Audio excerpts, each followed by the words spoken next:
Uh, this is basically what you need to know about geopolitics today. This is the world as we know it. This is the world as we know it. As you see, I've got things color-coded in blue. Blue is the New World Order, the globalist forces, the liberal democratic world order as we know it. And this is all the same hierarchy. You know, the people at the top of the hierarchy in Canada are the same people at the top of the hierarchy in the US, Mexico, and Brazil, Argentina, everywhere in Europe. They're all part of the same overall hierarchy. The people who have the power in these parts of the world are the globalist elites. And I'll get into more detail at a later date, but for now that's what you need to know. And then there's the red part of the world. Sorry about that. The red part of the world, which consists mainly of China and Russia and their allies, which are not yet part of this globalist kind of new world order that they're trying to create. The last bastions of resistance, and they're very much nationalistic. These are very much nationalistic powers. And they have their own hierarchies. They have their own, top of the pyramid, so to speak. And this is also a map that explains how World War II, if it ever breaks out, if World War II ever happens, these are the battle lines that will be drawn. As you can see, this isn't like I split I split Africa between both sides. I don't know exactly where the battle lines will be drawn, but it looks something like this. You have a lot of Chinese influence in China today, much more than Western influence in some places. And if World War III was ever to break out, Africa as a whole will probably sit more or less at the sidelines. It won't be a huge player in World War III, but if it ever breaks out, you'll probably have a few Chinese battalions come into South Africa and make their way upwards towards. But the main battle lines will be the Middle East, Europe, all the way across. I could try to do something with Google Maps here. Draw the battle lines somewhere. What is it? I think this is it. Battle lines. Let's make the battle lines green. There you go. Make the battle lines green. But the battle lines will be mainly in Europe. As you see, you have Belarus, you have Ukraine. So Ukraine pretty much split right down the middle between ethnic Russians that live in Ukraine and the rest of Ukraine.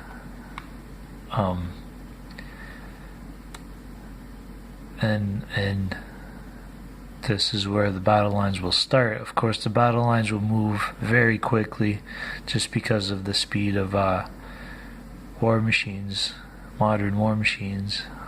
If you thought the Blitzkrieg was something like, could you imagine the Blitzkrieg in 2019 or at a later date? It'll be like, it took how long did it take the US to take over all of Iraq? It took pretty much a week for their forces to be spread out throughout the country. So the battle lines will move very quickly, very quickly. And of course, Russia has most of its forces inside Russia. Most of the Russian military. Fuck, how do I get rid of this? Most of the Russian military is inside Russia. They don't have a whole lot of bases outside of their territory. Same with China. They have a few bases in the South China Sea, but most of their military is located inside China. Most of the Russian military is located inside Russia, with a few in the former Soviet Union countries. But they're mainly located in this area. Whereas the U.S. military, you're talking about a complete different battle plan. They have bases spread out all across the world, mainly, all over here in the front lines. In the front lines in Europe, in the front lines, I think they have a few military bases in Pakistan, despite Pakistan being very much aligned with China right now. In Afghanistan, in Iraq, spread out all over the world. So the United States is very much positioned in an offensive position, whereas China and Russia are very much positioned in a defensive position. Because if World War III ever breaks out, there'll be, let's say, in Europe and in the Middle East, there'll be a bunch of U.S. bases advancing on Russian positions, whereas Russia and China will be very much adopting the same kind of strategy that you saw in World War II when defending against the German military. The German military made their advances into Russia, and what Stalin did was have kind of a buffer zone in Eastern Europe, in Poland.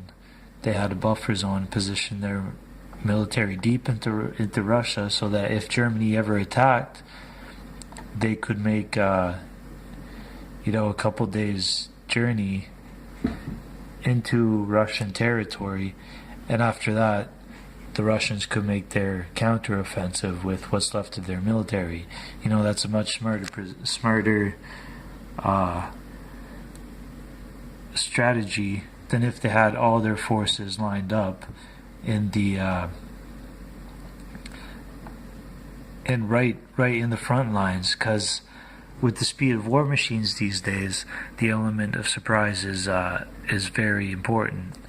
And if the Blitzkrieg started, they could wipe out all the frontline forces in a matter of like days, hours. You know what I mean?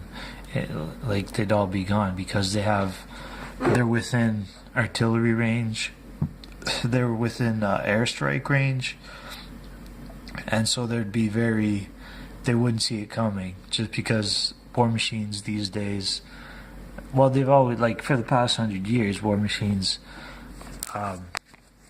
they're very quick. You know what I mean? The element of surprise is very important these days. So, as in World War II, what Stalin did was position his forces a little further back, so that when the Germans advanced with their blitzkrieg, they wouldn't be able to reach the majority of the Russian forces. They would advance a little bit, and then Stalin would know that the war started, and the Russian military would be aware that they're advancing on their position, and so they could position themselves for a counterattack instead of, and the same thing is true in the modern day. So that's why you see the majority of Russian forces deep inside Russia, and the majority of Chinese forces deep inside China, so that if the U.S. ever decides to attack with their military, and they're very much, as much as they like to say, they're just taking up defensive position right in the fucking front lines, that's complete bullshit. Because if you want your military to be in a defensive position, you want them like way the fuck back here, so that if the Russians ever decide to attack, then they'll be far away from the front line, and they would have some kind of notice for like they'd be aware that the Russians are attacking, and so they could be prepared for a counterattack. Whereas if you have them right in the front line, well, if the Russians ever decide to just be on the offensive, then those forces will be wiped out in a matter, like, they'll be very easily wiped out before they could even realize what's going on, before they could be aware that the Russians are attacking. So the U.S. military and NATO forces are very much in an offensive position in Europe and in the Middle East. And again, Russia has its military in a defensive position deep inside its territory, ready for a counterattack if the time ever came for a counterattack. And yeah, the battle lines, Russia, or the Ukraine, I mean, very much divided right now, as you can see. I don't know if a lot of people are aware of current events. I wouldn't say current, but like in the past 10 or 20 years or so, you know, you had the Velvet Revolution and all that stuff, where more or less almost a civil war in the Ukraine. But you know, the Ukraine could go either way in a World War III battle. The Ukraine could go more or less either way. Same thing is true of Turkey, but you know, Turkey isn't a divided country. It's not a divided nation. It could go either way in a third world war. It could either align itself. Probably it will align itself with the side that it sees as more likely of being the winning side. They're going to align, much like Italy in World War I, they're going to align themselves with whatever side they think is going to win. That's why I got Turkey split right here down the middle. But Turkey is a very important ally either to the United States and to Russia. That's why both of them are trying to get Turkey on their side, so that the battle lines could either be drawn right here or over here. But as it stands now, Turkey is kind of like really in between Russia and the United States, Russia and China and the United States. Not sure of which side they're going to take. Really, they're not really on one side or the other. They're just kind of doing their own thing in their own interests. But yeah, here you have Iraq as part of the. They're not like militarily important. What's important is the battle line here. The United States, ever since 2003, when the United States. Prior to 2003, this would have been part of the red zone. The battle lines would have been right here, because Saddam Hussein would have clearly aligned himself with Russia and China against the United States. Despite their quarrels with Iran, they would have been on the same side, fighting the United States. Same thing with Syria. If Assad had been overthrown, that's why there's so much conflict going on in Syria, because it's major in the grand scheme of things. Like, you could say what you want about local politics and shit like that, but in the grand scheme of things, Russia and China doing all that they can to keep Syria on their side, to keep a regime friendly to them on their side, and the United States doing everything they can to overthrow the regime that is hostile to them, to turn Syria into one of their allies, so that the battle lines can be drawn instead of the battle lines being down here. If ever a third world war breaks out, if ever that happens, then the battle lines could be all the way up to here. You know what I mean? And you know, not a lot of people remember this, but back in 2003, when Iraq was being invaded by U.S. military forces, there was a lot of talk by Donald Rumsfeld and George Bush about how they should, because the war was so easy, and it was so easy for them to take over all of Iraq and put it under their control, that there was a lot of talk from them about just continuing the war and taking over all of Syria as well as Iraq. They were pushing for that very hard, because, you know, they wanted to get, back then the battle lines were down here, and you had Syria and Iraq on outside of the New World Order forces, you know what I mean, aligned with the Russia and China. You had the battle lines down here, but with the invasion of Iraq, that was all changed, and they wanted to continue. I mean, I could remember it back on CNN, Donald Rumsfeld, the defense Secretary of Defense, talking about continuing into Syria to get rid of the Assad regime and to turn Syria into one of the, I'll say, the globalist or the New World Order, the liberal world order, whatever you want to call it, to get it to be part of that hierarchy, of that globalist government. But that never happened for whatever reason. They decided, okay, we'll deal with Iraq first. And then, you know, a couple of years later, they decided to try to get rid of the Assad regime. Of course, that didn't work out too well, because you had Russia intervene. You know, Russia didn't want Syria to turn blue, so they intervened and supported the Assad regime. And today you have the battle lines still drawn where they were in Syria. And yeah, let's not forget, there's a huge, you know, Iran and Saudi Arabia are huge enemies. They're huge enemies. They always have been, and that's why the Middle East, the battle lines will be drawn over here. If there is ever a Third World War. And of course, the Third World War could be conceptualized as it's a slow war, it's a cold war, it could flare up at any moment, and like the Third World War would be over probably in a year, because there's so much destructive power in the modern military. There's so much destructive power that it could very much like just be over within a year.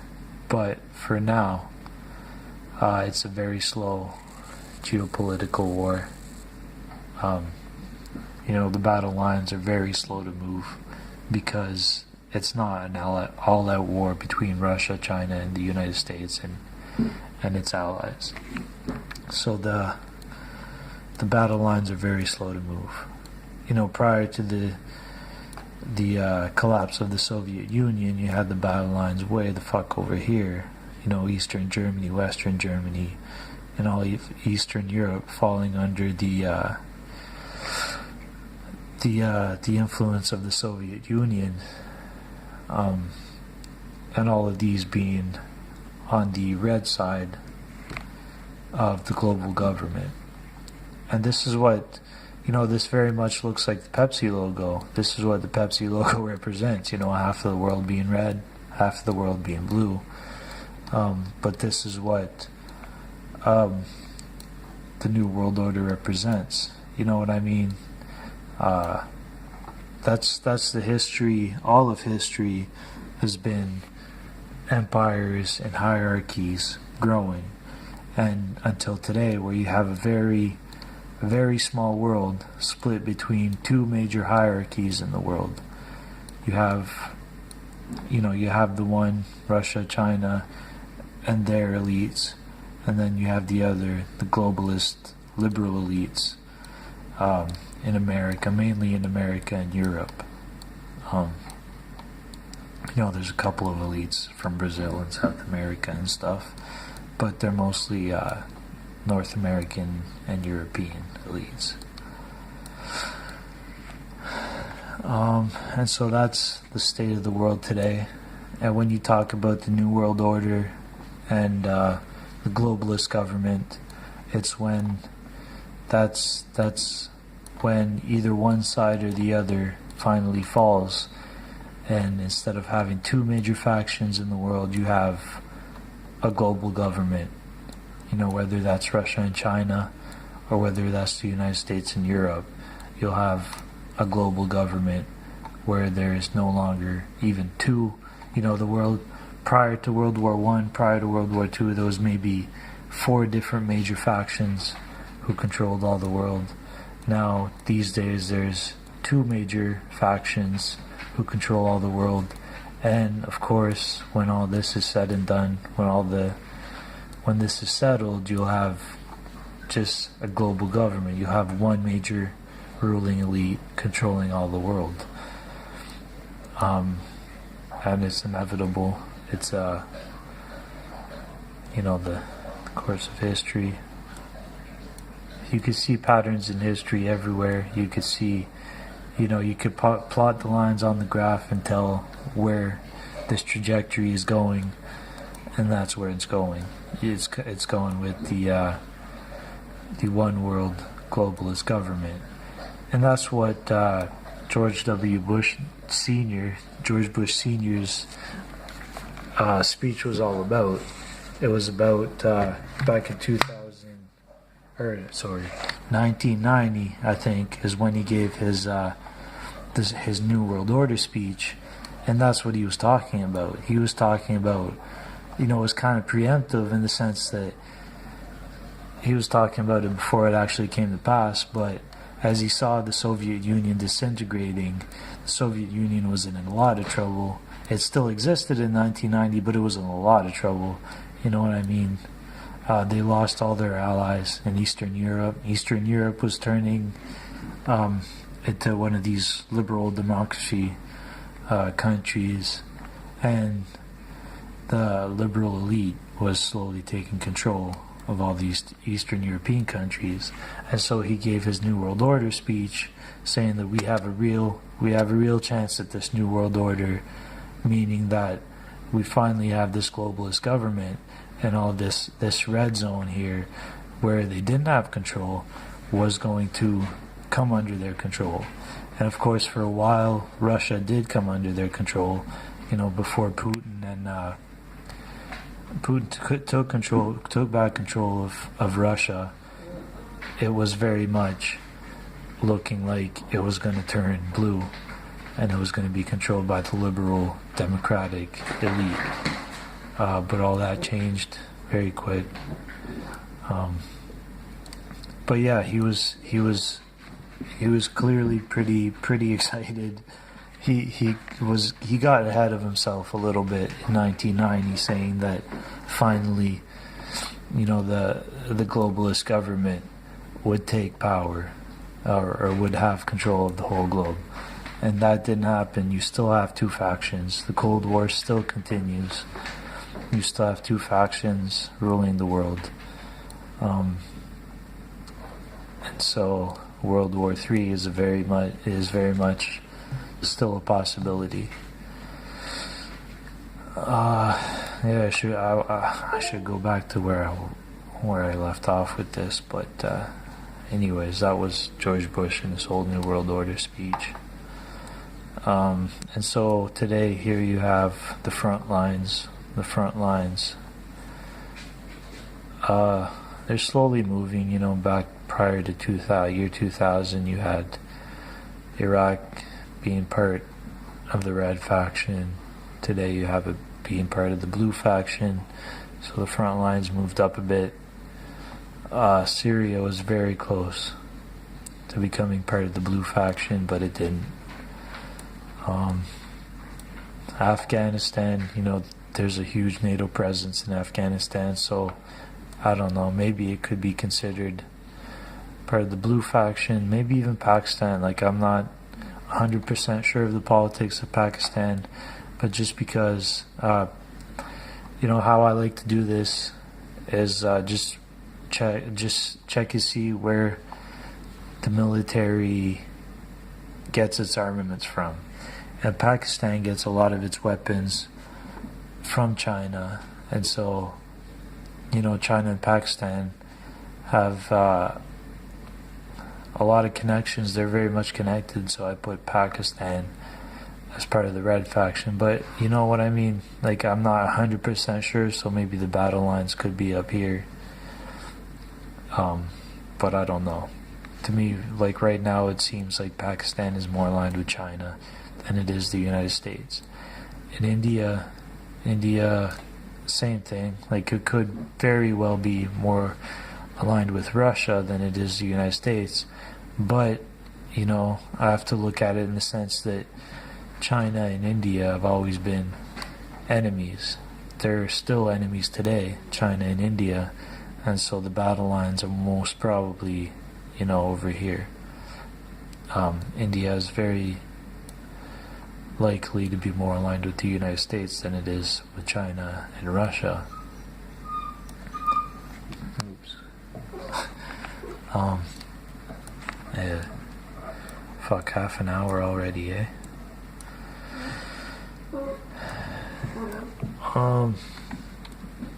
There's probably a lot more to say about this, but I think I've covered it.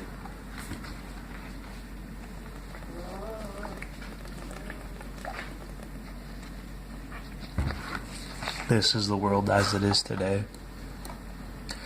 Looks very much like the Pepsi logo, the blue world and the red world. That's kind of why I got these colors. Oh, Venezuela, right. Not much to say about Venezuela, but Venezuela today, because of the politics, and that's why Venezuela's been such a conflict zone.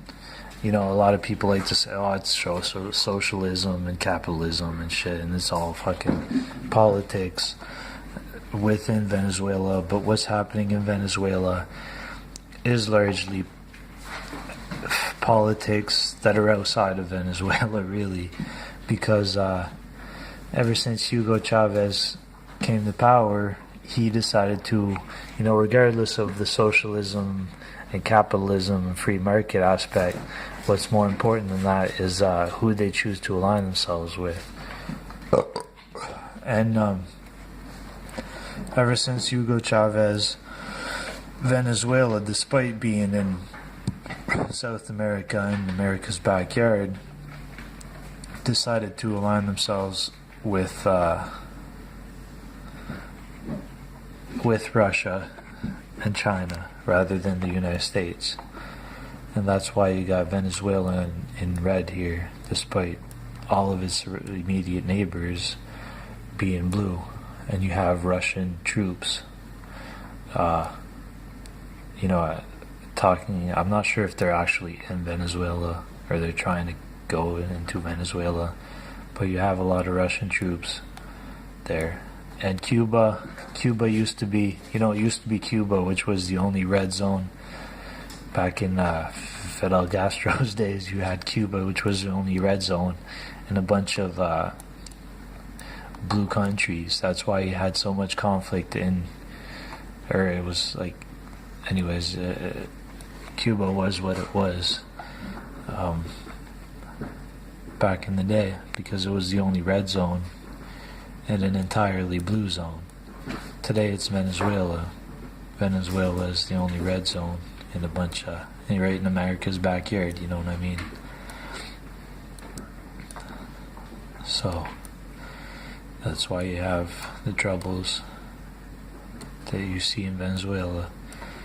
And Africa, Africa's not, it's not even going to be part of the front lines. It's not a huge player because of the sheer poverty, and there's not much in Africa that's of any value to either side besides, a couple mines or the natural minerals that are there. But as far as like the manpower goes, there's not much that's of value in Africa. So it's likely to be split right down the middle, but again, it's not a huge strategic player. And the front lines, again, right, I should show you the front lines, like the major battle zones, if ever World War III was to flare up into an all-out war.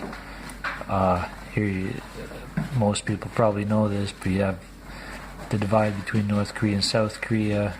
North Korea being in the red, South Korea being in the blue, very much aligned with the United States. Before China or Russia, Japan, the same thing. Just because, even though these countries are very nationalistic, which more or less aligns with Russia and China, which are also very nationalistic, but because of its history and because of World War II, Japan is very much aligned with the United States, and so is South Korea because of the Korean War. And that's not likely to change anytime soon. And they are both liberal democratic. They're not so much liberal countries, but they're democratic countries, capitalist countries. And yeah, so is China and Russia, but not in the same sense that Japan and the United States are. So yeah, I'll draw the battle lines here in green. Fuck. Okay, this is very much a very important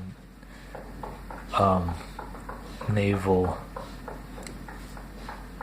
It's mostly going to be the U.S. Navy fighting, and the Japanese Navy and South Korean military. The South China Sea, where China's building a lot of military bases. This is likely to be a very, whenever, if ever, World War III is going to break out. I kind of made a mistake here. I think the Philippines is a contested zone. It changes from election to election in the Philippines as to which side they're aligned. But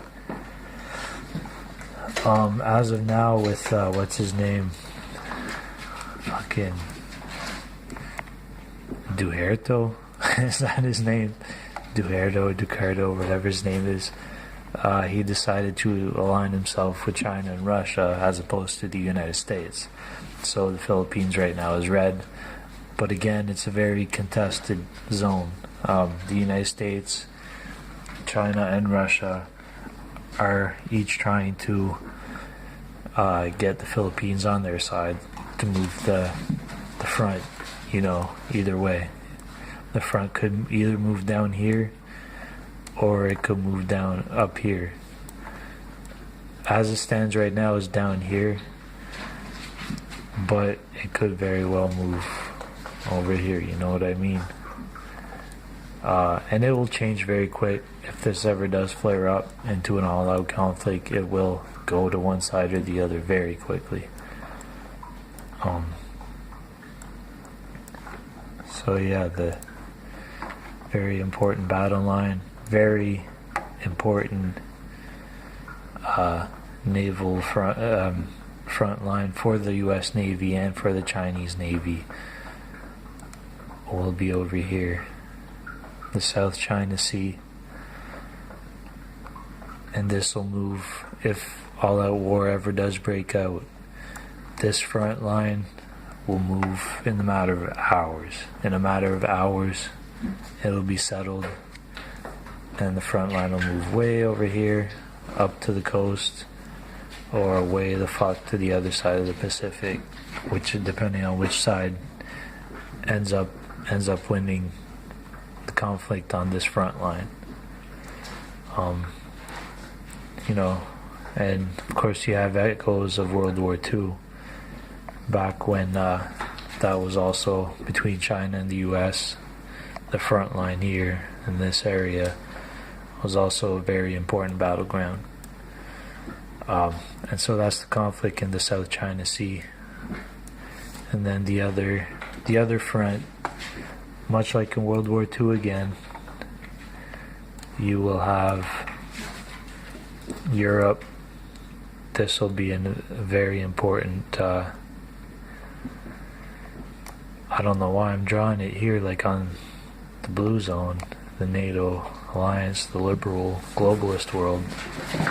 It could very well be, this will be the front line. Because as it stands, like the U.S. and NATO in offensive position and Russia on defensive positions, I should, draw the battle line on Russia's side. But this will be another important front line. As is the Middle East, right down here. I didn't mean to do that, but right down here, right down there. This will be a very important battle zone for probably just for a couple weeks, you know what I mean? Like, it'll be the front lines probably just for a couple weeks, and then one side will take the advantage or the other side will take the advantage, and then you'll see the front line move very quickly on one side or the other. Same thing here. Either what's most likely to happen is the NATO forces will move into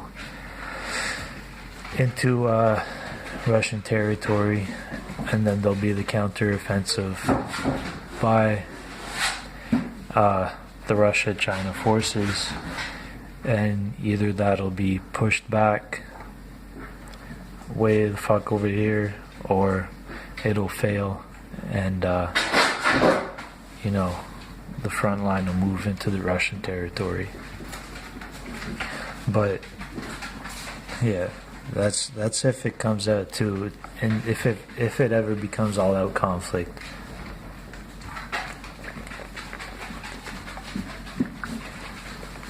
But even if it doesn't, this is where the front lines are.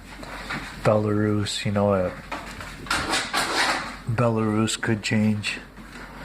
Right now it's aligned with Russia, it's very close to Russia, but a revolution could happen at any moment. The government could be overthrown, and it could turn blue very easily. Yeah. Same thing with Iran. At any moment at any moment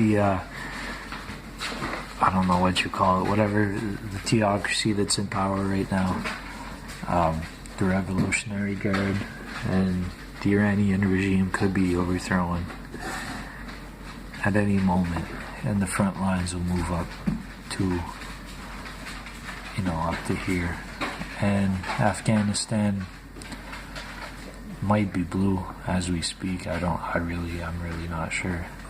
Afghanistan is more or less blue as we speak. I don't know why I've got it red here, but it's a blue zone surrounded by red. So same thing with Pakistan. Like, the battle lines could very easily move all the way up here, but you never know. That's geopolitics, that's what the world looks like right now, and that's the struggle being waged by both sides of the world's elites, is to move these front lines further north or further south. You have the Russian-China elite constantly trying to move these battle lines, let's say down here. They'd love nothing more to have these battle lines move down here, take control of Eastern Europe again. As that it's not very likely to happen. They're on the defensive right now. They have been for like the past 20-30 years or so. They've been on the defensive, and the front lines have been slowly moving up. But that could very well change. Poland is a very nationalistic country. Poland could very well turn red at any moment. Same thing with Ukraine. Ukraine almost did turn red. There's a constant struggle in the Ukraine as to which side it'll be on, but the front lines could very well move down here. That's not as likely to happen as as the blue, as the NATO allies frontline being moved forward, but it is still likely to happen, or it still could happen. Anyways, as geopolitics, that's the world as it is today. The new world order almost in place.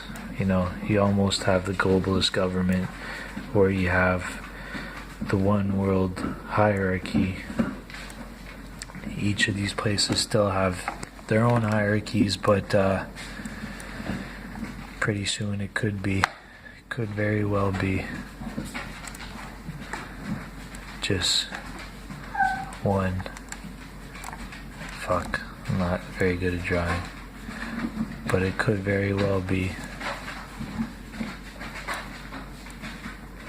just one gigantic hierarchy instead of two major hierarchies as we have it today. This is what you talk about. This is what it means to have the New World Order. The New World Order, the globalist government, is when one side or the other takes complete control and has their global government.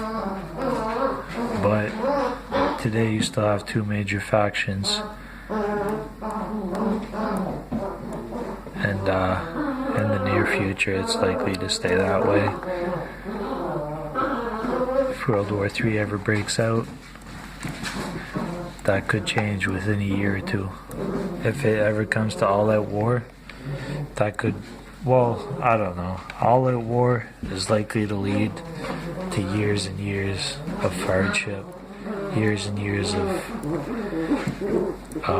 just because of nuclear weapons and, you know, the huge, tremendous destructive potential of the modern military.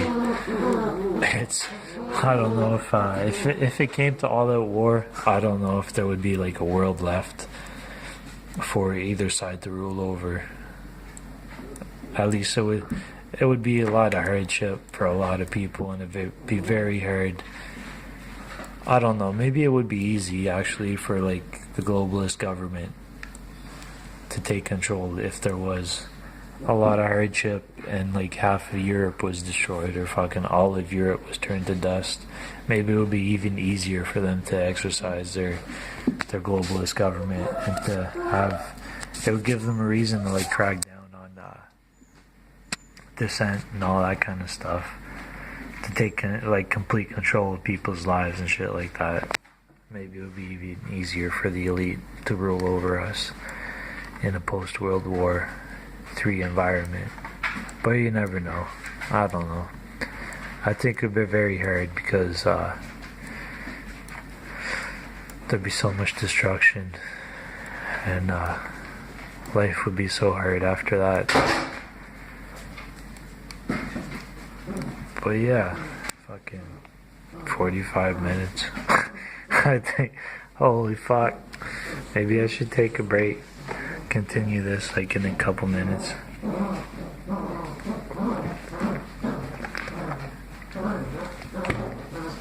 Apple cider, fuck, I love this shit. Crisp apple cider. You know, I'm not much of a beer drinker. I actually like vodka and whiskey is my favorite drink. But cider, man, like fuck, I'm starting to love cider. Anyways, peace out. Has been Geopolitics 101.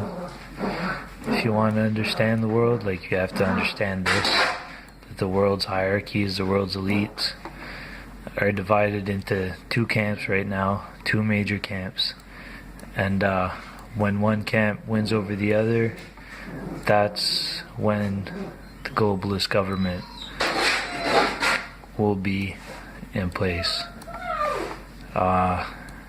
And that's the history of empires too. Like, I could draw you a map from 1990 and you'd have maybe 3 or 4 major camps. I'd have to study the history more to have a better idea, but you'd have the same globe divided into 3 or 4 major camps.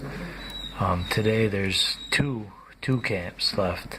And of course, using, logic and Cartesian graphing, you can see where this is going. I'm not a prophet, but you can see where this is going. And eventually there will be one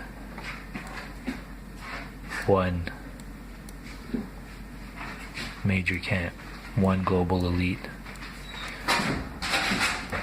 It's not a given already. It's not a given. This could very much be reversed.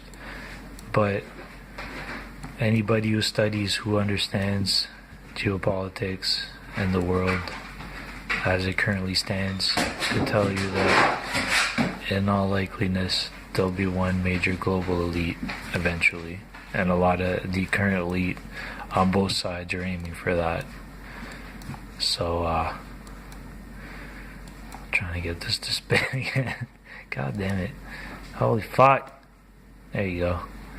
Alright. Peace out, ladies and gentlemen.